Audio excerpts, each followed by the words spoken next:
Di tengah riuhnya stasiun Mumbai, derap langkah penumpang, suara peluit panjang, dan dentang roda besi di atas rel menjadi irama harian. Namun, di antara ratusan gerbong yang datang dan pergi, ada satu gerbong yang berbeda. Warnanya mencolok, kuning cerah berpadu biru laut, dan di pintunya tergantung papan kecil bertuliskan, School on Wheels. Tidak ada penjual tiket di sini. Tidak ada tempat duduk bernomor. Gerbong ini tidak mengantar penumpang menuju kota lain, melainkan membawa mereka menuju masa depan. Bagi anak-anak yang tinggal di sekitar rel, gerbong ini adalah ruang kelas, rumah kedua, dan mungkin satu-satunya tempat mereka mengenal dunia lewat huruf dan angka. India, dengan populasi lebih dari 1,4 miliar jiwa, menghadapi tantangan besar di bidang pendidikan. Menurut data UNICEF, jutaan anak tidak bersekolah, terutama mereka yang hidup di daerah kumuh, di sekitar rel, atau bekerja membantu keluarga sejak kecil. Pendidikan, bagi banyak dari mereka, bukanlah hak yang otomatis didapat, melainkan kemewahan yang sulit dijangkau. Tahun 1985, sebuah organisasi bernama Doorstep School lahir di Mumbai. Tujuannya sederhana namun besar, membawa pendidikan langsung ke pintu anak-anak yang sulit mengakses sekolah formal. Salah satu ide paling revolusioner mereka adalah bekerja sama dengan Indian Railways untuk mengubah sebuah gerbong kereta menjadi ruang belajar berjalan. Gerbong itu dipenuhi meja kecil lipat, papan tulis, rak buku berwarna-warni, dan bahkan sudut baca yang nyaman. Setiap hari, gerbong ini berhenti di stasiun berbeda, mengundang anak-anak untuk masuk dan belajar.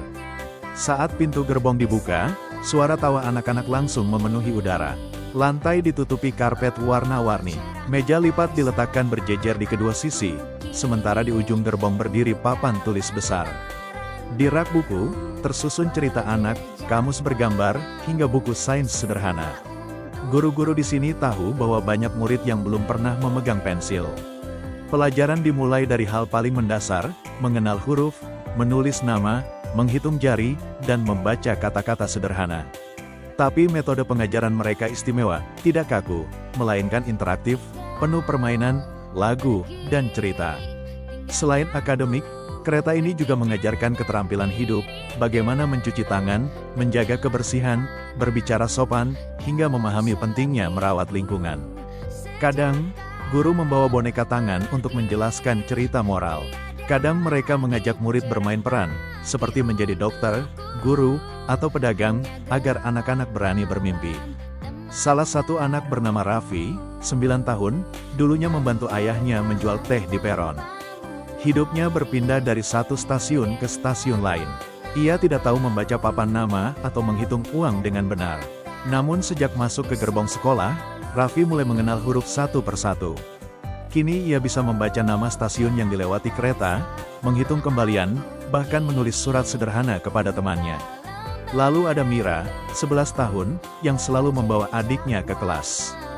Mira bercita-cita menjadi guru. Ia percaya jika ia bisa belajar di gerbong ini, suatu hari ia bisa membantu anak-anak lain meraih mimpi yang sama. Bahkan ada kisah ajaib, yang setelah belajar di kereta, berhasil masuk sekolah formal, lulus SMA, dan kini bekerja di sebuah kantor. Ia sering kembali ke gerbong untuk memberi motivasi kepada murid-murid baru. Menjalankan sekolah di atas rel bukan tanpa tantangan.